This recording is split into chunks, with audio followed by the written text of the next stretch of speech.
What is going on, guys? Jack here, and welcome back to episode 98 of the Charge to the Top here with Hereford FC. And today we are back, and it's the end of season livecon for this season 11. And what a season this has been! This is a season that going into it, I wanted to get top 4. Whether or not I thought that was actually realistic, I'm still not sure, despite having finished 4th now. It's been a great season in terms of the actual league position. Obviously, season preview, we were outside kind of hopefuls, I guess, to get into Europe through top 4. Perhaps due to a bit of fortune, we found our way up the league this year. We've actually played very well, of course. We have been kind of switching to our new system, this kind of asymmetric 4-3-3 as I like to look at it. And it's come up pretty good all in all for us. You know, to finish 4th this year with the players that we've got, it's a good achievement.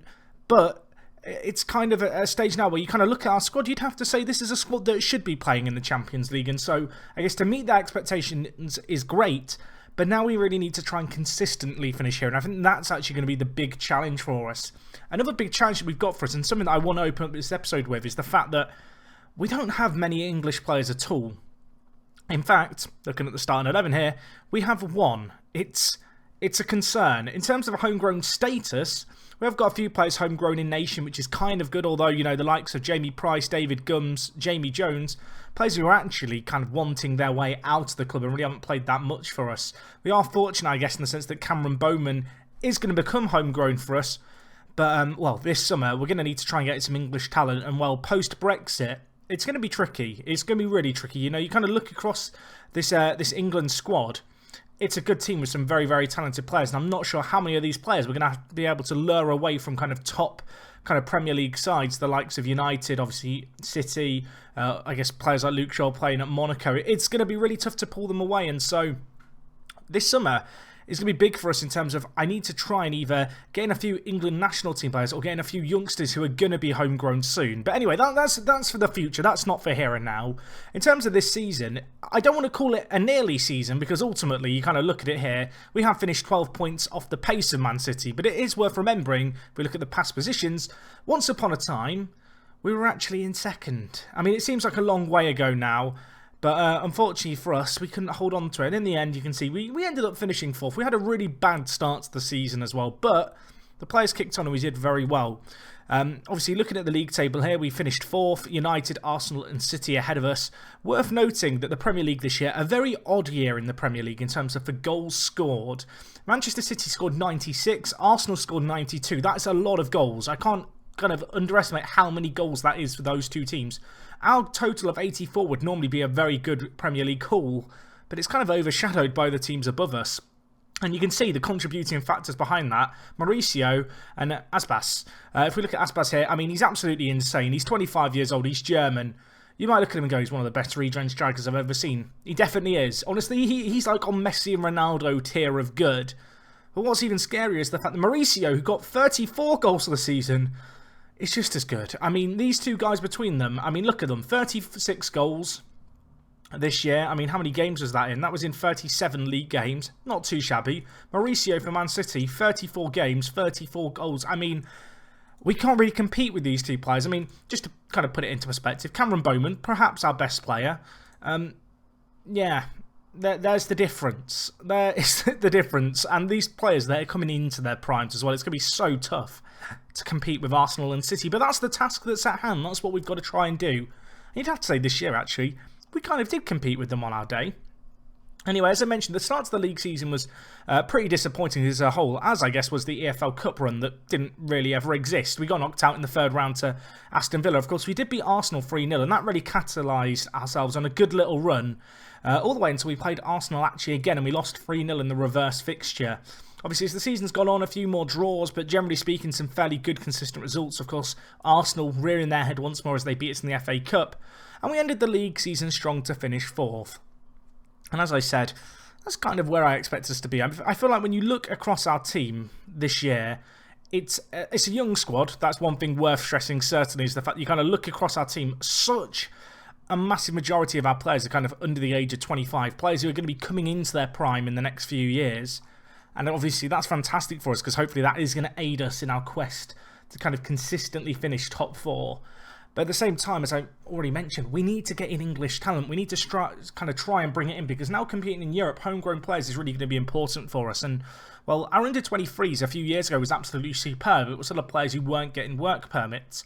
You kind of look at it now, there are some talents in here, but it's a little bit thin on the ground, and I feel like getting in young English prospects, if we can, is really going to be a big aim for us. I have already identified perhaps the big transfer that I want to try and make happen, and it's this guy, Jamil Willy. He plays for Brighton. I actually tried to sign him when he went to Brighton on a free 2 or 3 years ago now.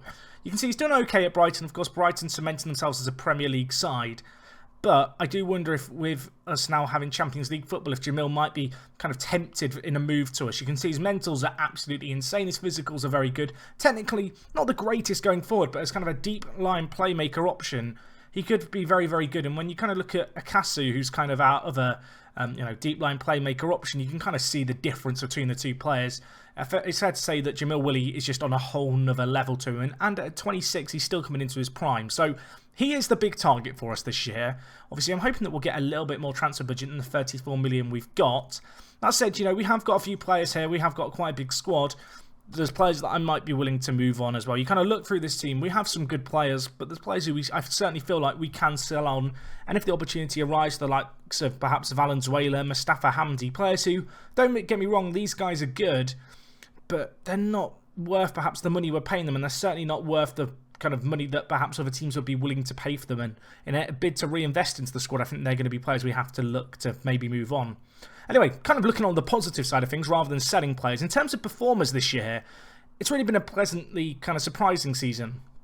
In terms of Kasongo really stepped up, and he really has stepped up. He got 20 goals this year in 29 games and 11 assists. A 7.6 average rating is absolutely superb. Mark Torres, of course, I was about to go in the Manchester United. I don't know where that's come from. He's from the United States. Where does United link up with the States? I don't know. Answers on a postcard. He, of course, showed us for £3.9 million this year. PSG, what were you doing? I mean, what were Watford doing with him last year? What were Leicester doing with him the year before that? This year for us, 31 appearances, 15 goals, 7 assists, 6 man of the matches. He's been really good for us. Really great player. Perhaps not the best when it comes to his finishing, but as a winger, he's just perfect for our system. Marcus Lustau, of course, signed a brand new contract with the club to stay for the next 7 years.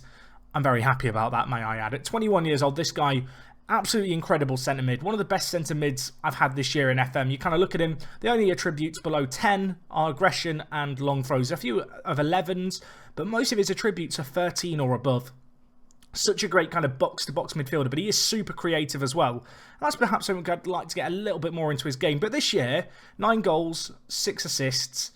He's done well. A 7.43 average rating for him. Again, just a really good performance. Fred Harris as well, another bit of a surprise guy, this guy. He joined us, only this year.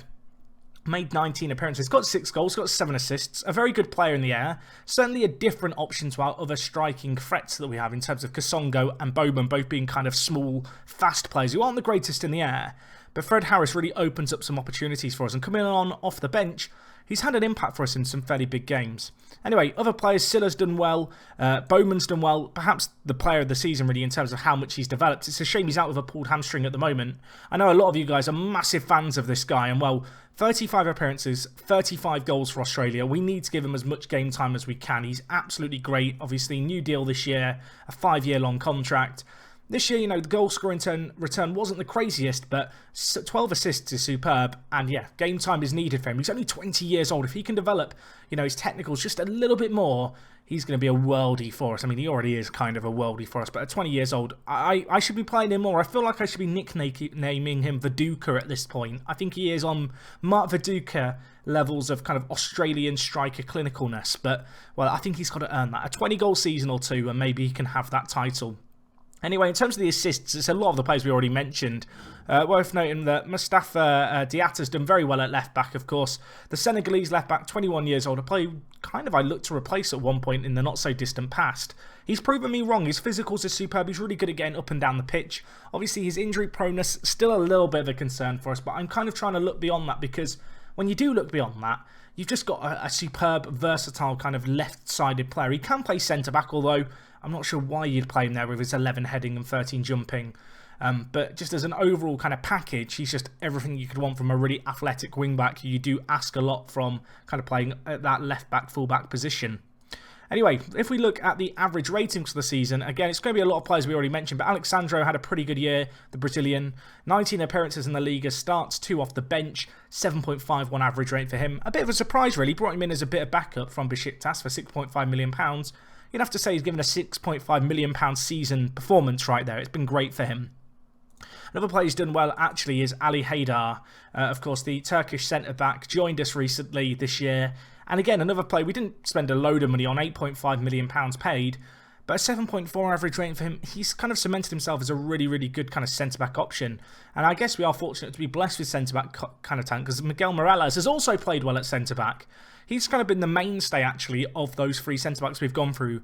The likes of Ali Haydar and Sandro, they've kind of been balancing it out, kind of taking it in turns to play centre-back, whereas for me, Morales, he's a little bit younger, he's a little bit more tasty, I guess, as a player. His physicals are very good, his mentals are solid, very good decision-making, which I love. You can see he's kind of already reached his potential, maybe, which is a little bit of a concern, because I'd like to see him improve that a little bit more. But at the same time, he's performed very, very well this year. Can't really ask a lot more from him. He's matured a lot, and at 22 years old, an exciting one for the future. Anyway, we'll go through one more player, Andy O'Neill. He's done well. Look at him, the Irish centre-back. Obviously, club captain. Really love this guy. I'd love to start playing him at centre-back more, but given our overabundance of talent there, it's kind of looking like the right-back position is going to be his for the foreseeable future. But long-term, maybe we can find a spot for him in the kind of centre-back area. Obviously, 24 years old, very professional. I want to say he's one for the future, but obviously he is for the future in the terms of he could have another 10 years at the club, really. But I don't know how much he's going to continue to improve. But as a centre-back option, he's great. There isn't really a weakness in his game as such. But anyway, that's kind of some of the top performers. If we just look at the league kind of stats here, if we look at team detailed stats or team overview we'll go for, you can see in terms of goals, we are the 3rd highest scoring team. In terms of possession, obviously, it's not something that's super key to our system, but we do have 52%, which puts us in 8th place. Worth noting, Brighton ahead of us, of course. Jamil Willy is their big playmaker, so maybe another argument to try and bring him in this year. In terms of tackles won, are we here? No, not really. We don't make any tackles, apparently. In terms of passes completed, again, we kind of play high-risk passes in our current system. We try and really penetrate quickly, and perhaps that comes at the detriment of holding on to possession sometimes. Anyway, if we just have a quick look at the team detailed stats, it's worth noting, obviously, lowest attendance this year was us. Moving into our new ground, the capacity is limited. We have got a new kind of stadium expansion on the way, however, which is nice.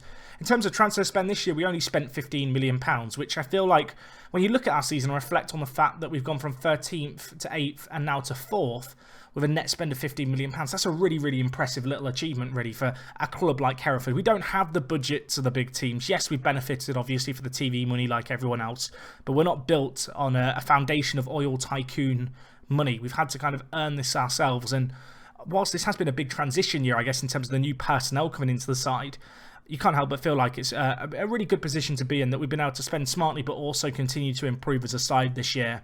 When you look at the salaries as well, it's the 12th highest in the league. I'm sure these numbers are bound to rise over the next year or two, as hopefully, we do cement ourselves as a regular European kind of side competing in the Champions League. That's got to be the main aim, hasn't it, really? In terms of attendance, you can see we've sold out every week, despite our small stadium, so I'm hoping to change that up.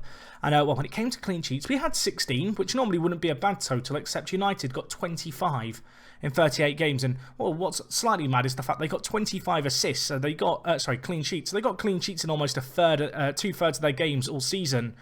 Yet they could only still muster up a 3rd place finish in the end. They were difficult to break down, but they didn't quite score on the same level as Manchester City and Arsenal across this season. Anyway, I feel like that's going to wrap things up for me today, guys. The next episode will be coming your way soon. I will just say apologies for the slowdown in Hereford episodes. I had quite a lot of stuff going on.